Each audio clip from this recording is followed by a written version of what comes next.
কবিগুরু রবীন্দ্রনাথ ঠাকুরের ছবি পোড়ানোর অভিযোগ টিএমসিপির বিরুদ্ধে প্রতিবাদে রাস্তায় নামল বিজেপি। আইসিসিআর থেকে রবীন্দ্র সদন পর্যন্ত মিছিল এবং ইতিমধ্যে রবীন্দ্র সদনে মিছিল পৌঁছে গেলেও রবীন্দ্র সদনের গেটে তালা মেরে দেওয়া হয়েছে এবং যে কারণে ভেতরে ঢুকতে পারেননি শুভেন্দু অধিকারীরা। সরাসরি এই মুহূর্তে চলে যাব, আমাদের প্রতিনিধি উজ্জ্বল মুখোপাধ্যায় আমাদের সঙ্গে রয়েছেন। উজ্জ্বল, কি পরিস্থিতি এই মুহূর্তে? দেখো, সেটা হচ্ছে আইসিআর থেকে মিছিল নিয়ে রবীন্দ্র সদন পর্যন্ত আসেন শুভেন্দু অধিকারীরা। সঙ্গে ছিলেন আরো বিশিষ্ট বেশ কয়েকজন। তাদের কর্মসূচি ছিল 4 জন মিলে তারা রবীন্দ্র সদনের ভেতরে ঢুকবেন এবং রবীন্দ্রনাথ ঠাকুরের গলাতে তারা মালা দেবেন। কিন্তু শেষ পর্যন্ত দেখা গেল যে রবীন্দ্র সদনে ঢোকার যে 3টে গেট, 3টে গেটই কিন্তু বন্ধ। 3টে গেট বন্ধ। সাধারণত এই গেটগুলো খোলা হয় সকাল 11টা, 11:30, 12টার পর এবং রাত 9টা পর্যন্ত এই গেটগুলো খোলা থাকে। দেখা গেল 3টে গেটই বন্ধ এবং সেখানে পৌঁছাতে পারলেন না শুভেন্দু অধিকারীরা।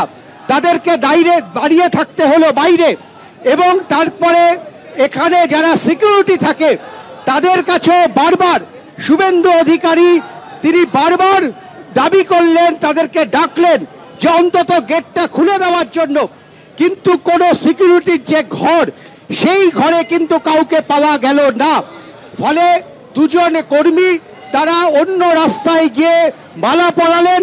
শুভেন্দু অধিকারী দীর্ঘক্ষণ গেটের সামনে দাঁড়িয়ে তিনি তার প্রতিবাদ জানালেন।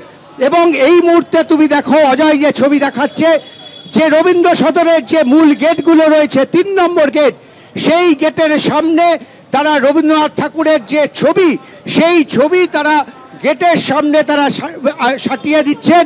এবং এই গোটা রাস্তা জুড়ে যেখানে যেখানে রবীন্দ্র সদন জুড়ে রবীন্দ্রনাথ ঠাকুরের ছবিগুলো তারা রেখেছেন। তার কারণ তারা চেষ্টা করেছিলেন रविन्द्रनाथ सदने गए चल रहा है रविन्द्रनाथ ठाकुर का जो घर उसको तोड़ रहा है, आग लगा रहा है।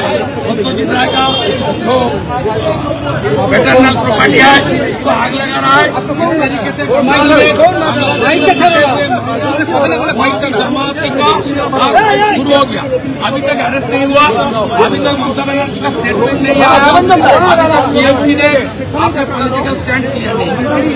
हम लोग विरोध कर रहा हूँ। आज पूरा प्रदेश में भारतीय जनता पार्टी जो रविन्द्रनाथ ठाकुर रविन्द्र अनुरागी के दिए माला पाठालाम, पद्मश्री नारायण चक्रवर्ती के आटकालो, अध्यापक डॉक्टर पुलक नारायण धर के आटकालो, रविन्द्र संगीत शिल्पी ज्योतिर्मय बाबू के आटकालो, 11টা থেকে 9টা পর্যন্ত आटकालो, विरोधी दलनेता के आटकालो, आमार संगे आसा अमर शाखा मधुसूदन बाग दिवाकर घरामी सह 5 जन एमएलए के आटकालो। क्यों नहीं ताला लागिए शुনুন, we all are law abiding people. আমরা তালাও ভাঙবো না, ওই গেট ডিঙিয়ে ঢুকবো না। আমরা ফাঁক দিয়ে রবীন্দ্র অনুরাগীর হাতে ফুল দিয়েছি, উনি মালা পরিয়েছেন। আর গোটা বাংলা দেখলো এই সময় রবীন্দ্র সদন বন্ধ থাকে না। এবং এখানে যারা রবীন্দ্র অনুরাগী এসছে প্রত্যেকের ইন্টারভিউ করুন, দলমত নির্বিশেষে বর্ণ ধর্ম নির্বিশেষে সবাই একটাই বলছে, ছি মমতা ছি। এটাই হচ্ছে কিন্তু তাদের বক্তব্য, এটাই হচ্ছে শুভেন্দু অধিকারীর দাবি যে এখানে সমস্ত গেট তারা বন্ধ করে দিলেন এবং কাউকে ভেতরে ঢুকতে দেওয়া হলো না। শুভেন্দু অধিকারী ফিরে যাচ্ছেন। এখানকার কর্মসূচিতে যারা বিজেপির কর্মী সমর্থকরা এসেছেন তারা রয়েছেন এবং তারা দাবি করছেন যে যেভাবে আজকে পুলিশ যেভাবে প্রশাসন আটকে দিলেন তার প্রতিবাদ তারা জানাচ্ছেন। বাঙালি যে মনকে আঘাত দেওয়া হয়েছে, বাঙালির একটা বড় পরিচয় বিশ্ব জুড়ে রবীন্দ্রনাথ শুধু কোনো একজন ব্যক্তি নন, একজন কবি নন, একজন গীতিকার নন, একজন সাহিত্যকার নন, তিনি একজন দার্শনিক। তিনি বাঙালির মনে থাকেন।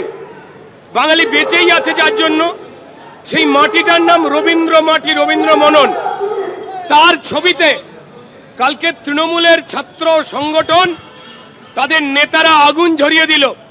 দুর্ভাগ্যজনক ঘটনা, এখনো সে অ্যারেস্ট নয়। মমতা বন্দ্যোপাধ্যায় তিনি রবীন্দ্র নজরুল সারাক্ষণ বিভিন্ন রকম কথাবার্তা বলেন।